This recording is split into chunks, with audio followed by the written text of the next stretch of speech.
বিসমিল্লাহির রহমানির রহিম। আসসালামু আলাইকুম রহমতুল্লাহি ওয়া বারাকাতুহু। অনলাইন লাইভ ক্লাসে যেখান থেকে আপনারা অংশগ্রহণ করেছেন সবাইকে জানাই শুভ সকাল। আজকে আমরা কুমারউপেন্দ্র বিদ্যাপীঠ উচ্চ বিদ্যালয় অনলাইন স্কুলের পেজের পক্ষ থেকে নবম দশম শ্রেণীর কৃষি শিক্ষার পাঠ নিয়ে আসছি। আমরা চতুর্থ অধ্যায়ের নবম দশম শ্রেণীর চতুর্থ অধ্যায়ের কৃষি শিক্ষা বিষয়ের কৃষিজ উৎপাদন যে অধ্যায় আছে সেখান থেকে আমরা কলা চাষ নিয়ে আজকে পড়ব। কলা একটি পরিচিত ফল আমাদের দেশের, সারা পৃথিবীব্যাপী এর চাহিদা রয়েছে। খনিজ পদার্থ এবং ভিটামিনের জন্য পৃথিবী বিখ্যাত বলা চলে এই ফলটি।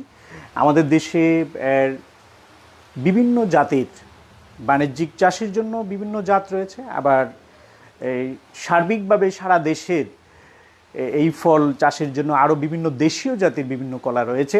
আমরা এই নিয়ে আজকে আলোচনা করব। শিক্ষার্থী যারা অংশগ্রহণ করেছো তোমরা খাতা কলম নিয়ে পাশে থাকো। আজকের ওয়েদার অবশ্য আমার এখানে ময়মনসিংহ সদরে আমি যেখানে আছি এখানে আজকের যে আবহাওয়া বেশ মেঘলা এবং বৃষ্টি পড়তেছে, যে কোনো সময় বিদ্যুৎ চলে যেতে পারে। তোমরা যেখান থেকে আছো আমরা চেষ্টা করবো ইনশাল্লাহ আজকের পড়াটা খুব অল্প সময়ের মধ্যে শেষ করে দিব।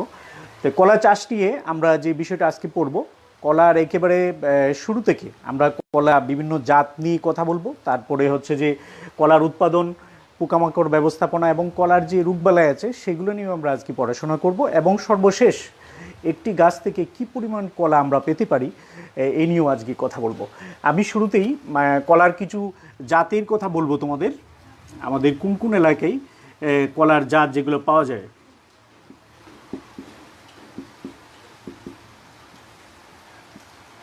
এই নিয়ে আমি কিছু লিখবো বোর্ডে, তোমরা নোট করে ফেলেও, কারণ এগুলো থেকে তোমাদের বহু নির্বাচনী প্রশ্ন আসতে পারে। তো প্রথমে কলার যদি আমি একটু পরিচয় দিই, আমাদের ময়মনসিংহে প্রচুর কলা উৎপাদিত হয়।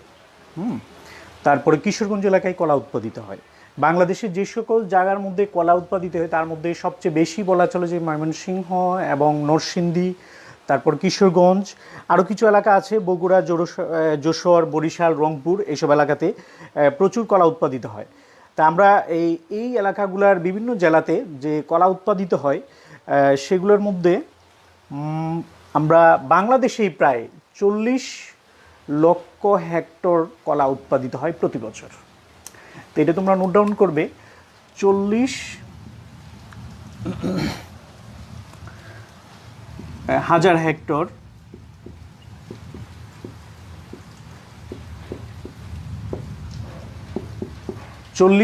হেক্টর কলা উৎপাদিত হয় প্রতি বছর। এটা বাংলাদেশে আমাদের উৎপাদিত কলা। এরপরে হচ্ছে কোন কোন এলাকাতে আমরা পাই, এলাকাগুলো আমি লিখতেছি।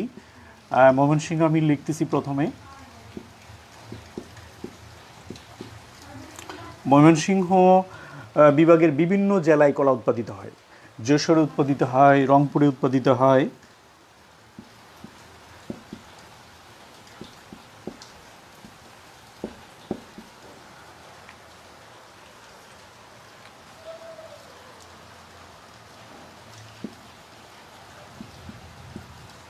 নরসিংদী, মুন্সিগঞ্জ,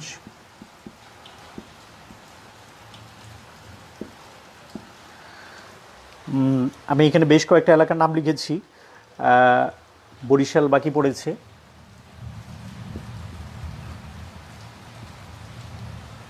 বরিশাল। দেন আমি যে কটা এলাকার নাম লিখেছি তোমরা নোট ডাউন করো। ময়মনসিংহ, যশোর, রংপুর, নরসিংদী, মুন্সিগঞ্জ, বরিশাল, এই এলাকাগুলোতে প্রচুর কলা উৎপাদিত হয়। তোমরা জানো যে কলা হচ্ছে ভিটামিন এবং খনিজ সমৃদ্ধ একটি ফল, এবং এটা আমাদের দেশে ফল হিসেবে পাকা কলা যেভাবে খাওয়া হয় তেমনি রুগীর পথ্য হিসেবেও কাঁচা কলা খাওয়া হয়। এমনিতেও সবজি হিসেবে কাঁচা কলা খুবই পরিচিত আমাদের দেশের একটি সবজি এবং অত্যন্ত উপকারী একটি সবজি। আমরা এখন এই কলার বিভিন্ন জাত নিয়ে কথা বলবো।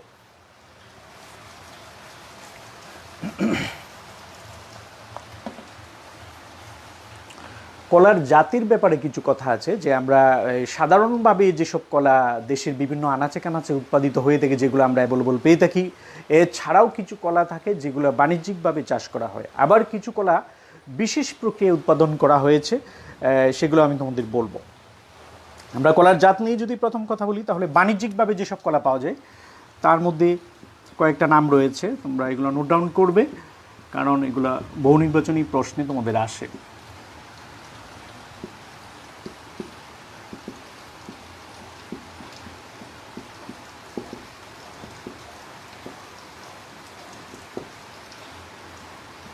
বাণিজ্যিকভাবে যে সকল কলা পাওয়া যায় সেগুলোর মধ্যে হচ্ছে সবরি কলা, চাপা কলা আছে, অমৃত আছে একটা কলা, অমৃত সাগর,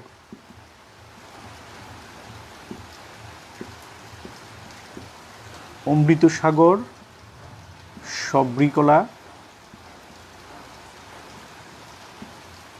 হচ্ছে চাপা কলা। তো বাণিজ্যিক যেসব কলা পাওয়া যায় তার মধ্যে অমৃত সাগর, সবরি, চাপা, আরও কিছু কলা আছে। এই কলাগুলোর মধ্যে আরও কিছু কলা আছে যেগুলো হচ্ছে, আরও এক দুইটা কলা আছে যেগুলো খুবই পরিচিত। কবরি কলা আছে একটা, আরেকটা কলা আছে মোহন, মেহের সাগর, মেবি মেহের সাগর একটা কলা আছে। এই কলাটাও খুবই পরিচিত এবং আমাদের দেশে উৎপাদিত হয়। এগুলার বাণিজ্যিক উৎপাদন আমাদের দেশে হয়ে থাকে। এবং তোমরা জানো এই স্পেশালি সবচেয়ে বেশি পরিচিত কলা হচ্ছে সবরি কলা। এই কলাটা পাওয়া যায় অ্যাভেলেবল, আমরা বাজারে গেলে, অথবা কবরি কলাটাও পাওয়া যায়। টাঙ্গাইল এলাকায় প্রচুর উৎপাদিত হয়। ময়মনসিংহ বিভাগের, এখন টাঙ্গাইল অবশ্য ঢাকার অধীনে পড়েছে, তারপরেও টাঙ্গাইলে আমরা প্রচুর কবরি কলা পেয়ে থাকি। রাস্তার ধারে গেলে প্রচুর বাগান পাওয়া যায়। এরপরে সবরি কলা অ্যাভেলেবল, নেত্রকোনা, ময়মনসিংহ, কিশোরগঞ্জ এলাকায় সবরি কলা প্রচুর পাওয়া যায়। অমৃত সাগর, তারপরে চাপা, মেহের সাগর, এই কলাগুলো অবশ্য আমাদের উত্তরবঙ্গ এলাকা যেগুলা, অথবা দ্বীপ অঞ্চল যেটা ভোলা, বরিশাল এলাকা যেটা, ওখানে মেহের সাগর কলাটা পাওয়া যায় প্রচুর। তোমরা যেটা মনে রাখবে সেটা হচ্ছে বাণিজ্যিকভাবে উৎপাদিত যে কলা তার মধ্যে অমৃত সাগর, সবরি কলা, চাপা কলা, কবরি কলা, আরটা হচ্ছে মেহের সাগর। যখন তোমরা লিখিত পরীক্ষা এগুলো লিখবে, সঙ্গে ইত্যাদি লিখে দিও।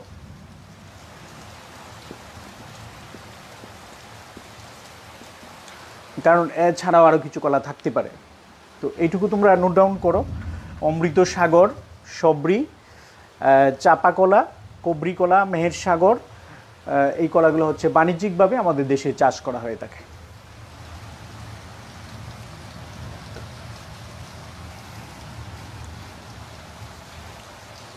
এছাড়াও আরও কিছু কলা আছে।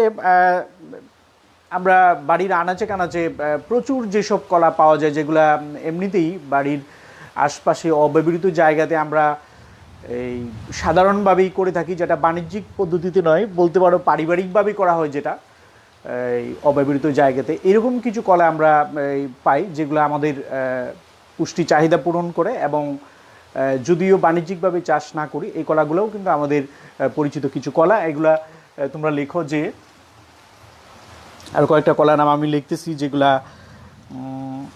এটে কলা, বাংলা কলা, জাহাজি কলা,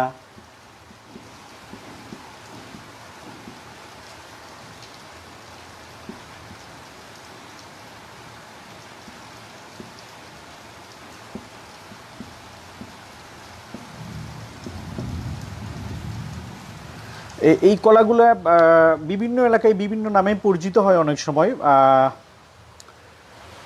এক এক জায়গায় এক এক রকম, যেগুলোকে আমরা আঞ্চলিক ভাষায় বিভিন্ন নামে ডাকি, কিন্তু এই কলাগুলো অবশ্য অ্যাভেলেবল গ্রামে গেলে পাই আমরা, যেগুলা এই ভিন্ন ভিন্ন নামে বিভিন্ন জায়গায় ডাকা হয়।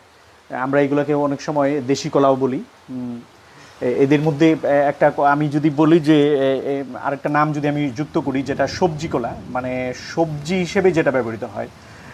স্পষ্ট সবজি কলা বলতে আসলে কোন কলাটাকে বোঝাই, সেটা হচ্ছে যেমন কাঁচকলা, যেটা আমরা কাঁচা কলা, যেটা সেটাকে আসলে মানে সবজি হিসেবে মানে স্পেশালি ব্যবহৃত করি।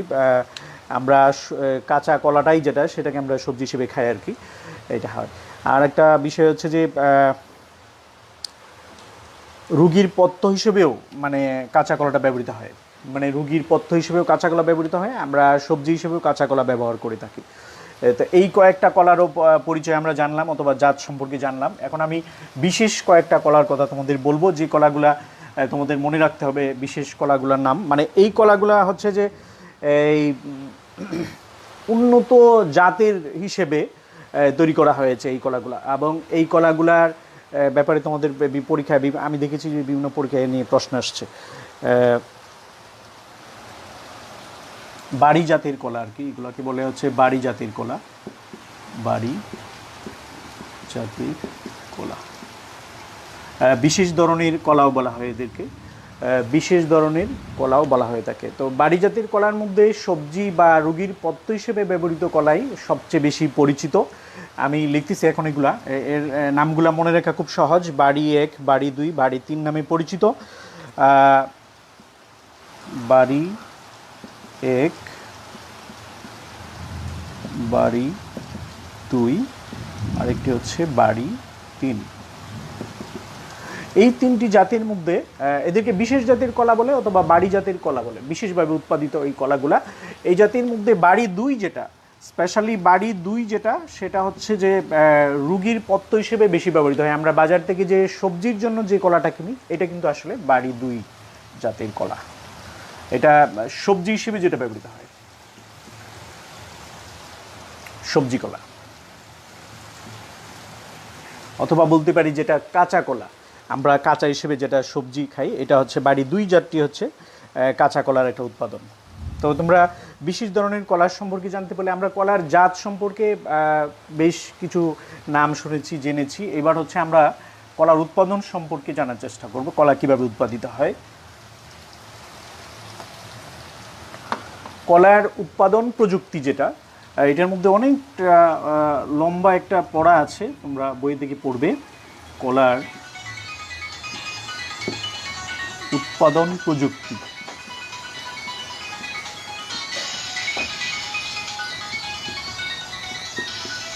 তো কলার উৎপাদন প্রযুক্তির মধ্যে যদি আমি তোমাদের বলি, তাহলে এখানে কি কি জিনিস পাবো আমরা। তো কলার উৎপাদনের জন্য আমাদের আসলে মাটি বা জমি তৈরি করতে হবে, একটা বিষয়। তারপরে হচ্ছে আর কি কি বিষয় থাকবে, যে এখানে চারা নির্বাচনের একটা ব্যাপার থাকে, চারা রোপণের সময়ের একটা ব্যাপার থাকে। আরও যে যে জিনিস থাকবে সেগুলোর মধ্যে হচ্ছে যে চারা নির্বাচন করব, তারপর চারা আমরা রোপণ করব, হ্যাঁ, এগুলো আসবে। আর কি কি জিনিস আসবে, এখানে আসবে সার প্রয়োগ পদ্ধতি, তারপরে আসবে হচ্ছে তোমার অন্তর্বর্তীকালীন পরিচর্যা আসবে। এই হচ্ছে যে কলার উৎপাদন প্রযুক্তি। এখন আমরা কলার উৎপাদন প্রযুক্তির মধ্যে মাটি আর জমি তৈরি যেটা, সেটা নিয়ে কথা বলবো। মাটি আর জমি তৈরি যদি আমি কথা বলি,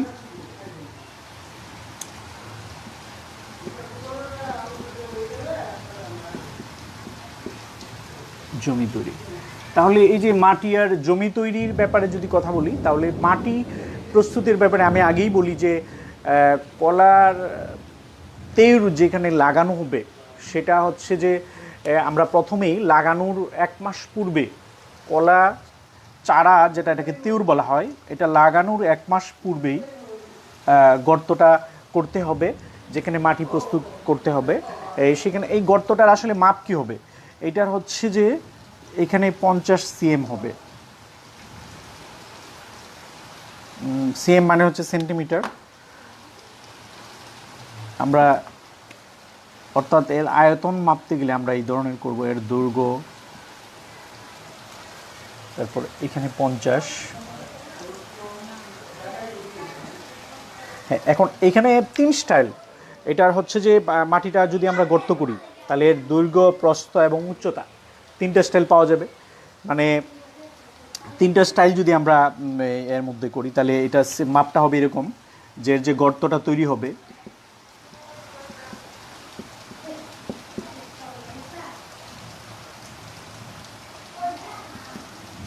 পঞ্চাশ পূরণ 50, এটা হবে সেন্টিমিটার কিউব।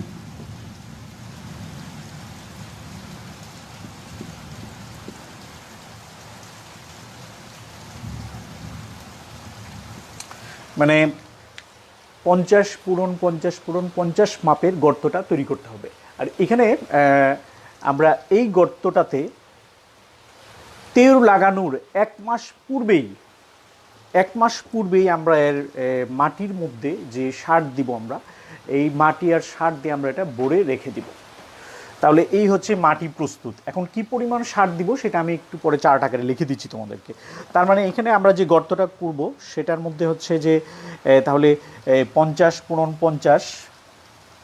এই যে দৈর্ঘ্য, প্রস্থ এবং উচ্চতা, আমি দৈর্ঘ্য, প্রস্থ এবং উচ্চতা তিনটা অংশ দেখাতে পারছি না, এই বইয়ের মধ্যে হয়তো এটা গণক আকৃতির হবে, যেহেতু তোমরা এটা দেখলে বুঝবে এই স্টাইল। দ্যাট মিনস তুমি যখন মাটি খুঁড়বে তখন এখানে মানে 50 মিটার উচ্চতা, 50 মিটার দৈর্ঘ্য এবং প্রস্থ তিনটা স্টাইলে গর্তটা তোমার করতে হবে। এরপরে 1 মাস পূর্বে তুমি এইখানে গোবরটা বেশি দিতে হয়। আমরা যদি একটি গাছের কথা চিন্তা করি, একটি গাছের জন্য 15 কেজি গোবর প্রয়োজন। 15 কেজি গোবর 3 ধাপে দেওয়া লাগবে। একটি গাছের জন্য 15 কেজি গোবর যেমন দিতে হবে, সেরকম ইউরিয়া সার দিতে হবে 500 গ্রাম। তারপরে দিতে হবে তোমার টিএসপি, এমওপি, এই দুই জাতের সারও দিতে হবে 250 গ্রাম করে। দ্যাট মিনস তোমার টোটাল কমপক্ষে তোমার 1 কেজি প্রাকৃতিক সার, 1 কেজি হচ্ছে কৃত্রিম সার,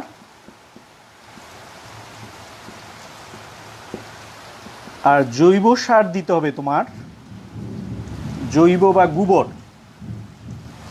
গোবর সার দিতে হবে 15 থেকে 20 কেজি দেওয়া লাগবে। একটি গাছের জন্য 15 থেকে 20 কেজি গোবর দিতে হবে। গোবর অথবা ময়লা আবর্জনার স্তূপ, যেখানে নরম মাটি পাওয়া যায়, ওই জাতীয় মাটি দিতে হবে তোমার 15 থেকে 20 কেজি।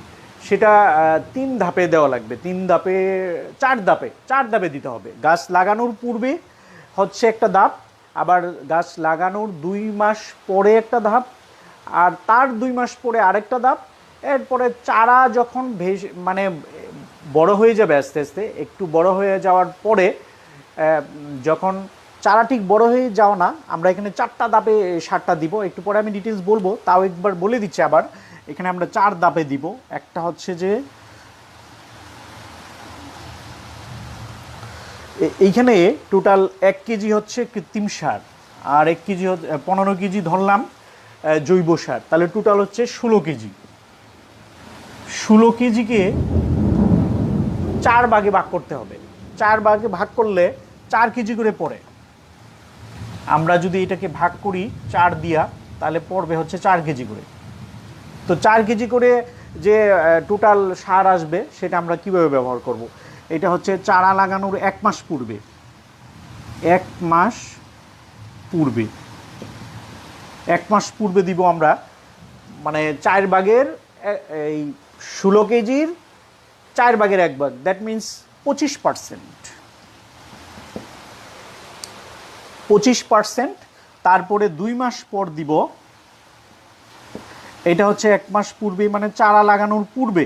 চারা এখনো লাগানো হয় না, এটা গর্ত আছে। আর এইখানে হচ্ছে চারা লাগানো হয়ে গেছে। আমরা যদি এটাকে ধরি যে চারা লাগানো হয়ে গেছে, তাহলে এইখানে হচ্ছে 2 মাস পর 25%। আর এই অংশটা হচ্ছে মানে 2 মাস পর হচ্ছে চারা, আরও 2 মাস পর চারাটা তখন আরো বড় হবে। এটা আরো 2 মাস পর।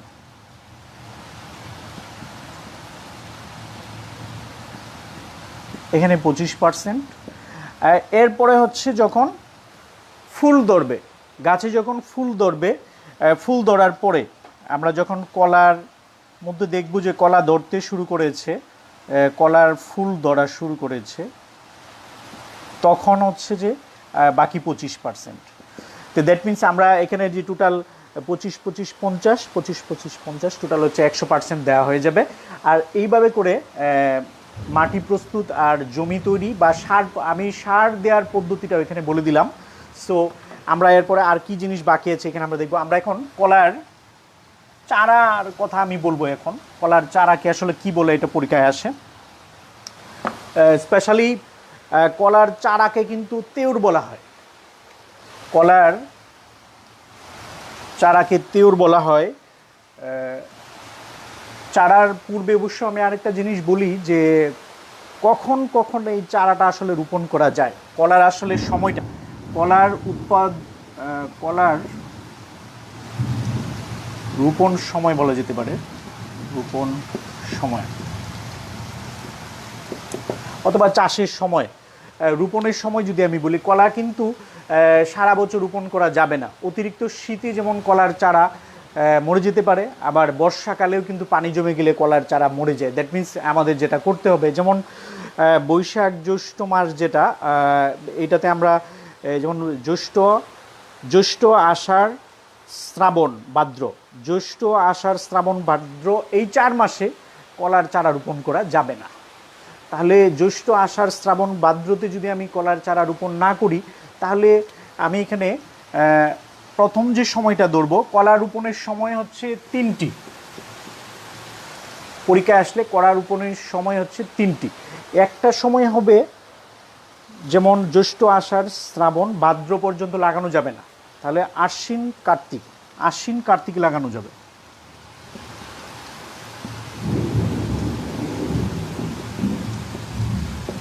আশ্বিন কার্তিক হচ্ছে একটা সময়।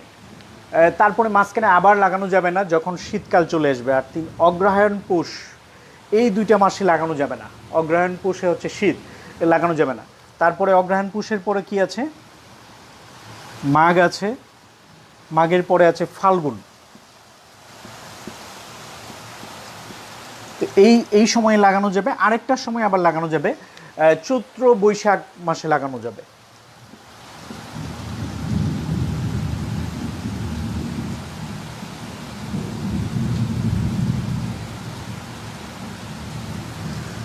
তাহলে আমরা কলার রোপণের যে সময় 3টা ধাপে আমরা লাগাবো।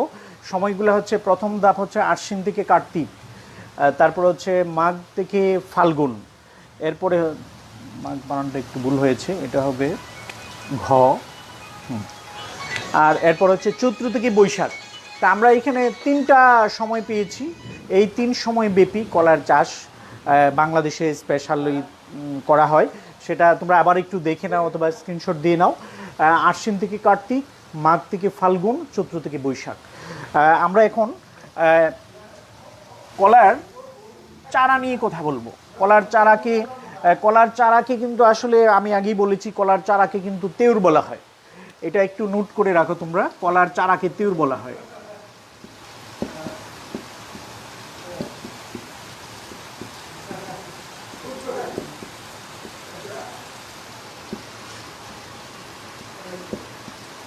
কলার চারাকে তেওড় বলা হয়। কলার চারাকে তেওড় বলা হয়, এটা একটু তোমরা নোট করো। তোমরা জানো বাংলাদেশে 2 জাতের কলার তেওড় পাওয়া যায়। একটা হচ্ছে সোর্ড আকৃতির, যেটাকে তলোয়ার বলা হয়, আর একটা হচ্ছে ওয়াটার তেওড়, মানে যেটা হচ্ছে পানি তেওড়। তাহলে এখানে আমরা ওয়াটার সাকার যেটা স্পেশালি, এটাকে তোমরা এটা লিখছো, আমি লিখতেছি, দেখো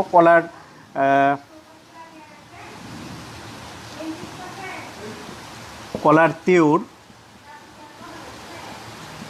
2 ধরনের।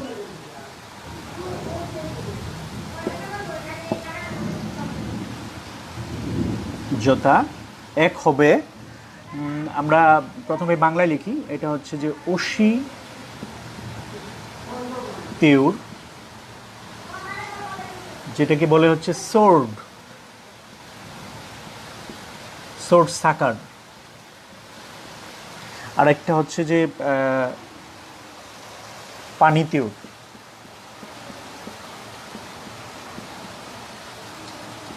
এটাকে বলে হচ্ছে ওয়াটার সাকার। সো তোমরা এই 2টা জিনিসও মনে রাখবে, এবং মনে রাখা জরুরি একেবারে। তোমাদের পরীক্ষায় এই নিয়ে প্রশ্ন আসে।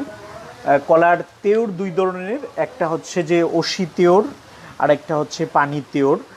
তোমরা তেওড় বলতে কিন্তু চারা, তার মানে হচ্ছে অসি বলতে কিন্তু সরড আকৃতির, যেটা গোড়াটা একটু মোটা থাকবে, আগার দিকে চিকন থাকবে, তলোয়ার আকৃতির আর কি, যেটা এটাকে অসি তেওড় বলে। আর একটা হচ্ছে পানি তেওড়। আমি এই দুইটার এক্সপ্লেন করছি না, তোমার বইয়ের মধ্যে আছে, তাও একটু বলে দিচ্ছি। মানে কলার তেওড়ের মধ্যে সবচেয়ে ভালো এবং উন্নত জাত বলতে বোঝায় কিন্তু অসি তেওড় যেটা, সেটাকে মানে অসি যেটা সেটাকে আসলে বলা হয় যে একটু মানে আমি বলবো যে অসি তেওড়টা হচ্ছে যে ভালো ফলন পাওয়ার জন্য অসি তেওড়টা ভালো। মানে পানি তেওড়টা আস্তে আস্তে নষ্ট হয়ে যায়, বেশি এটা দুর্বল টাইপের থাকে। এছাড়াও একটা তেওড় আছে বলতে যেভাবে লাগানো হয় সেটা হচ্ছে, অনেক সময় আমরা দেখি যে গ্রামে গেলে মানে কলা গাছের গুঁড়া যেটা সেটাকে লাগানো হয়। কলা গাছের গুঁড়া বলতে যেটাকে লাগাই সেটাকে বলা হয় কিন্তু আসলে মূল গ্রন্থি। আরেকটা আছে যেটা মূল গ্রন্থি, মূল গ্রন্থি বলে। তাহলে আমরা মূল গ্রন্থিটা কিন্তু ফলনতেও লাগানো যায়, অফলনতেও লাগানো যায়। তো আমরা বুঝতে পারলাম যে অসি আর পানি তেওড়ের মধ্যে অসি তেওড়টা একটু শক্তিশালী এবং এটাই বেশি লাগানো হয়, আর পানি তেওড়টা একটু দুর্বল প্রকৃতির। আমরা এবার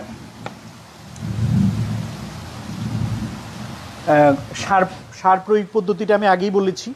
এখন রোপণ করার একটু স্টাইল আমি বলে দিচ্ছি শুধুমাত্র, যে মানে কলার যে তেওড় রোপণ করার মধ্যে যে জিনিসটা সতর্কতার সহিত খেয়াল করতে হবে সেটা হচ্ছে যে মানে চারার কাণ্ড যেন মাটির ভিতরে প্রবেশ না করে।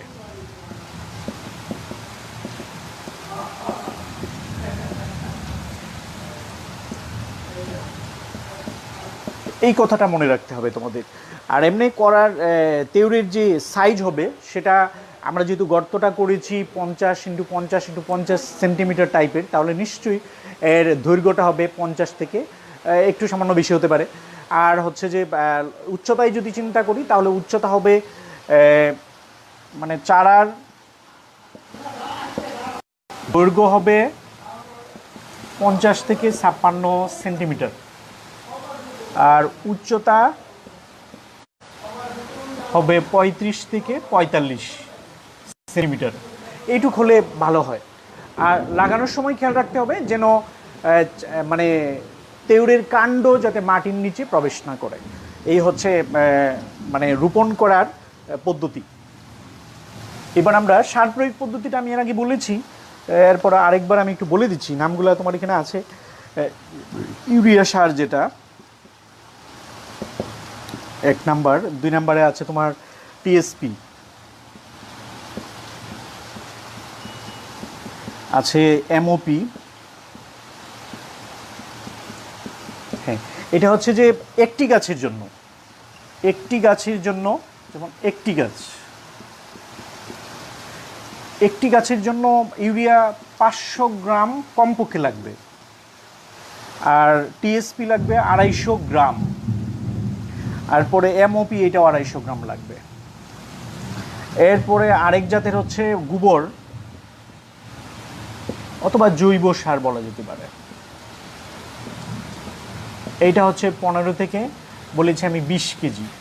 এটা কিন্তু গ্রামের হিসাব না, একদম কেজি, 15 থেকে 20 কেজি।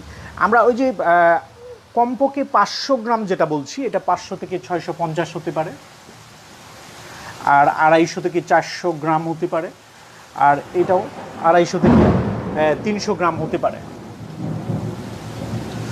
দ্যাট মিন্স আমরা এই পরিমাণ সার দিব কলার উৎপাদনের জন্য প্রত্যেক গাছের জন্য। এটা আমরা গাছের গোড়ায় দিব, আর হচ্ছে 4 ধাপে দিব। ধাপটা আমি আগেই বলেছি। এবার এটা মুছে ফেলি। আমি স্পেশালি একটু তাড়াতাড়ি করতেছি কারণ আমার এখানে ওয়েদারটা ভালো না, যে কোনো সময় চলে যেতে পারে, বিদ্যুৎ চলে যেতে পারে। আমরা আরেকটু বিষয় পড়বো, সেটা হচ্ছে যে আমরা পরিচর্যাটা কিভাবে করব। এটা আমি লিখছি না, পরিচর্যাটা আমি বলে দিচ্ছি। যেহেতু কলা গাছ কিন্তু মানে গোড়ায় যদি পানি জমে তাহলে কলা গাছ পচে যাবে এবং নষ্ট হয়ে যাবে, ভালো ফলন পাওয়া যাবে না। সো একটু উঁচু এবং মাঝারি উঁচু টাইপের জায়গা লাগবে কলা গাছ রোপণের জন্য, এটা খেয়াল রাখতে হবে। আর যেখানে আমরা বাগান করব বাণিজ্যিকভাবে চাষ করার জন্য, সেখানে কিন্তু নালা কেটে দিতে হবে যাতে পানি নিষ্কাশনের ব্যবস্থা থাকে। এই হচ্ছে পরিচর্যা। আর অতিরিক্ত চারার কথা যদি আমি একটু বলি, এটা কলা গাছের ক্ষেত্রে হয় স্পেশালি অতিরিক্ত চারা কাটা, এটা খুবই ইম্পর্ট্যান্ট একটা বিষয়। মানে কলা গাছের তেওড়ে তোমরা দেখবে যে গাছের গোড়ায় সমানে নতুন নতুন তেওড় হচ্ছে, তাহলে এই যে পর্যন্ত মানে ফল না আসবে, ফুল না আসবে, ফুল আসার আগ পর্যন্ত যত কলা গাছের তেওড় আসবে কেটে ফেলতে হবে। ফুল আসার পরে একটা তেওড় রাখা যেতে পারে। তাহলে এটা আমি লিখলাম না, এখানে হচ্ছে আমি বলতে চাচ্ছি যে ফুল আসার আগ পর্যন্ত সব তর কেটে ফেলতে হবে। ফুল আসার আগ পর্যন্ত সকল তেওড় কেটে ফেলতে হবে।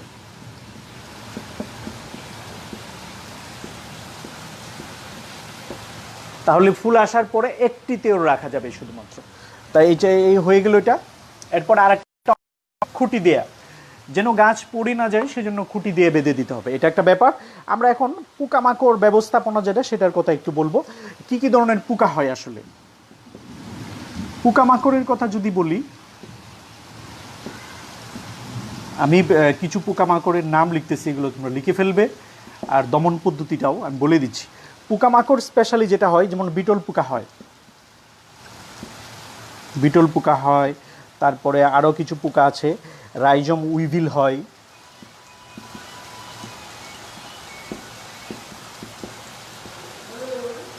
বিটল পোকা হয়, রাইজম উইভিল হয়। তারপরে থ্রিপস নামে কিছু পোকা আছে, থ্রিপস। এই ধরনের পোকাগুলা কলা গাছে স্পেশালি আক্রমণ করে। একটা হচ্ছে বিটল, একটা হচ্ছে রাইজম উইভিল, একটা হচ্ছে থ্রিপস। এই পোকাগুলো দমন করার জন্য এখানে আমরা কি ব্যবহার করব, ডায়াজিনন 60 ইসি নামে একটা পদার্থ পাওয়া যায় বাজারে। ডায়াজিনন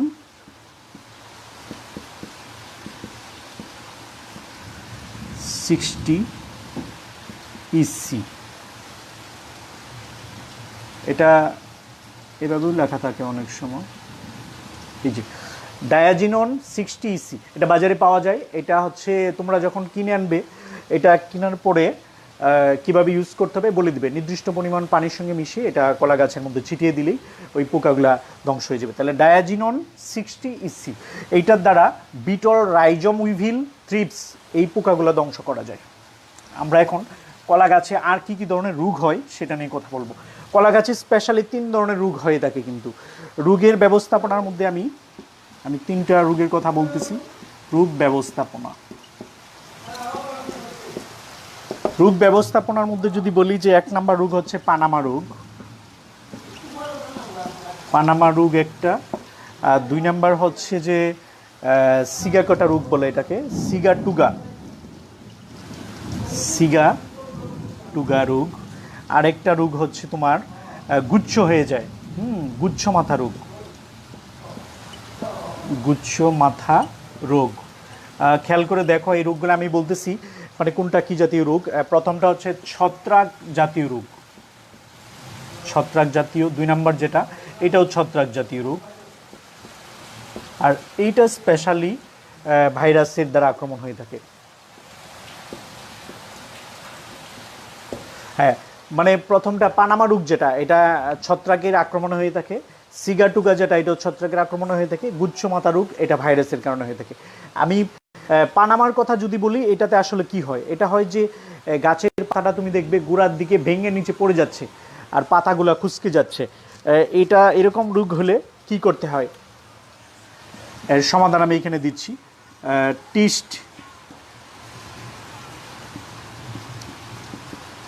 টিস্ট, এটা টিস্ট 250 ইসি, টিস্ট 250 ইসি, এটা বাজারে কিনতে পাওয়া যায়। এটা ইউজ করলে তোমার পানামা রোগ সারে। আর হচ্ছে সিগাটুগা রোগ যেটা, এটাও ছত্রাকের ফলে হয়ে থাকে। এই ধরনের রোগ হলে গাছের মধ্যে বাদামি রং ধারণ করে আর গাছের পাতাটা এমনভাবে পুড়ে যায় দেখে মনে হচ্ছে কেউ আগুন লাগিয়ে দিয়েছে। এটা স্পেশালি গ্রামে আমি গেলে গ্রামের লোকদের জিজ্ঞেস করলাম, ওরা বলতেছে যে এটা চোখ লাগিয়ে দিয়েছে, এই জন্য এই প্রবলেমটা হয়। আসলে একজাক্টলি কিন্তু চোখ লাগার কোনো বিষয় না, এটা হচ্ছে একটা ভাইরাসজনিত রোগ, ভাইরাসের মানে ছত্রাকের আক্রমণ। এইটা চিকিৎসার জন্যও কিন্তু বাজারে ঔষধ পাওয়া যায়। তোমরা বাজারে গেলে মানে সিগাটুগার যে চিকিৎসা এটা বললেই ওরা হেল্প করবে তোমাদের, এবং কি কি করতে হবে, যেটা সিগাটুগার প্রবলেম দেখা দিলে তোমার ওই গাছটাকে মানে পুড়িয়ে ফেলতে হবে, পুড়িয়ে ফেলতে হবে। হ্যাঁ, এবার হচ্ছে গুচ্ছ মাথা রোগ, যেটা এইটা ভাইরাসের আক্রমণ। এটার আক্রমণ হলে গাছের মাথার যতগুলো পাতা আছে এগুলো বড় হয় না, সব একসাথে ক্লোজ হয়ে যায়। এই প্রবলেমটা যখন দেখা দেয় তখন এখানেও তোমার কীটনাশক ব্যবহার করতে হবে। এইটার কীটনাশকের একটা সুন্দর নাম আছে, তোমরা বাজারে গেলে পাবে এই কীটনাশকটা। এটার নাম হচ্ছে তোমার ম্যালাথিয়ন।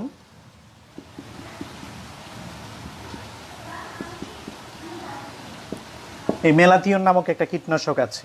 এই ম্যালাথিয়ন নামক কীটনাশক ইউজ করলে যে ভাইরাসের আক্রমণটা আছে সেটার থেকে তোমার রেহাই পায় কলা গাছের। না হলে কিন্তু এই যে ভাইরাসের এই আক্রমণে প্রবলেমটা হয় যে পুরা বাগান ধ্বংস হয়ে যেতে পারে। এই জন্য ম্যালাথিয়ন কীটনাশক ব্যবহার করে গুচ্ছ মাথার রোগ সারাইতে হবে, অথবা যে গাছগুলোর প্রবলেম হচ্ছে সেগুলো কেটে ফেলতে হবে, দূরে ফেলে দিতে হবে, মাটির নিচে পুঁতে রাখতে হবে। তাহলে আমরা এখানে কলা গাছের রোগ সম্বন্ধে পেয়েছি পানামা রোগ ছত্রাকনাশক, সিগাটুগা ছত্রাকনাশক, মানে ছত্রাকের ফলে হয়ে থাকে, পানামা ও ছত্রাকের ফলে হয়ে থাকে। গুচ্ছমাতা রোগ যেটা, সেটা ভাইরাসের আক্রমণে হয়ে থাকে। যেটা সিগাটোগা রোগ, সেটা হচ্ছে যে পাতাগুলো এমনভাবে পুড়ে দেখে মনে হয় যে কলা গাছের পাতায় কেউ আগুন লাগিয়ে দিয়েছে, এটা মনে রাখলেই হবে। আর পানামা রোগের ক্ষেত্রে যেটা, সেটা হচ্ছে কলা গাছ লাগানোর পরে তুমি দেখবে যে কলা গাছটা হওয়ার পরে যে এর যে পাতাগুলো আছে, এর পাতাগুলা মানে কলা গাছের পাতার এইখানে ভেঙে যায়, গুড়ায় ভেঙে গাছ মানে পাতাটা নুয়ে পড়তেছে। পাতা যদি ভেঙে নুয়ে পড়ে আর পাতার গুলা যদি মারা যায়, তাহলে বুঝবে যে পাতার গোড়ার দিকে ভেঙে পড়ে গেলে এটা হচ্ছে পানামা রোগ হয়েছে। এটার জন্য বাজার থেকে টিস্ট 250 ইসি কিনে আনলেই হবে, এটা ছিটায় দিলে হয়ে যাবে। আর যেটা সিগাটোগা রোগ, এটা হচ্ছে পাতার মধ্যে বাদামি রং ধারণ করে আর পাতা একদম পুড়ে যায়। আর এটার ক্ষেত্রে মনে রাখতে হবে যে এটার পুরা গাছটা উঠায় ফেলতে হবে। তো থ্যাংক ইউ ভেরি মাচ। আমরা রোগ সম্বন্ধে জেনে গেলাম। আর কিচ্ছু নাই, কলার পড়ার সম্বন্ধে আমাদের মোটামুটি পড়া হয়ে গেছে সব। এখন ফসল সংগ্রহ করা কতদিন পরে, আর হচ্ছে একটা গাছ থেকে আমরা কি পরিমাণ ফল পেয়ে থাকি, এটা নিয়ে আমি একটু লিখব। ফসল সংগ্রহ আমরা 11 থেকে, মানে বাংলাদেশে সাধারণত আমরা 11 থেকে 15 মাস, 11 থেকে 15 মাস পর আমরা একটি গাছ থেকে কলা পেয়ে যাব। এটা হচ্ছে ফসল সংগ্রহ, 11 থেকে 15 মাস পরে আমরা কলা পাবো। আর হচ্ছে ফলন, যেটা ফলন সম্পর্কে যদি বলি, আমরা একটি গাছ থেকে 20 কেজি কলা পাই। আর যদি এটাকে আমি হেক্টর হিসেবে হিসাব করি, প্রতি হেক্টরে 20 থেকে 40 টন, প্রতি হেক্টরে 20 থেকে 40 টন। আর এটা হচ্ছে প্রতি গাছ। প্রতি গাছ থেকে আমরা 20 কেজি ফল পাবো। আর প্রতি হেক্টরে যদি চিন্তা করি তাহলে 20 থেকে 40 টন ফল আমরা পাবো। Thank you very much. আমার মনে হয় তোমরা কলার চাষের সম্পূর্ণ বিষয়টা বুঝতে পেরেছো। তোমাদের জন্য আমি একটু প্রশ্ন দিচ্ছি, এই প্রশ্নগুলোই তোমাদের বাড়ির কাজ হিসেবে থাকবে। 1 নম্বর প্রশ্ন হচ্ছে, কলার চারাকে কি বলে? এটা একটা প্রশ্ন। 2 নম্বর হচ্ছে, কি কি রোগ দেখা দেয়?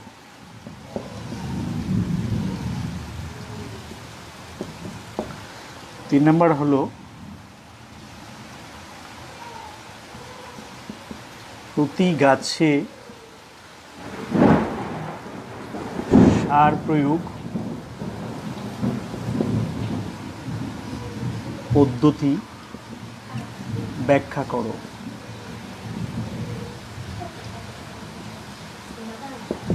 আচ্ছা, এখানে কি কি রোগ দেখা দেয় তার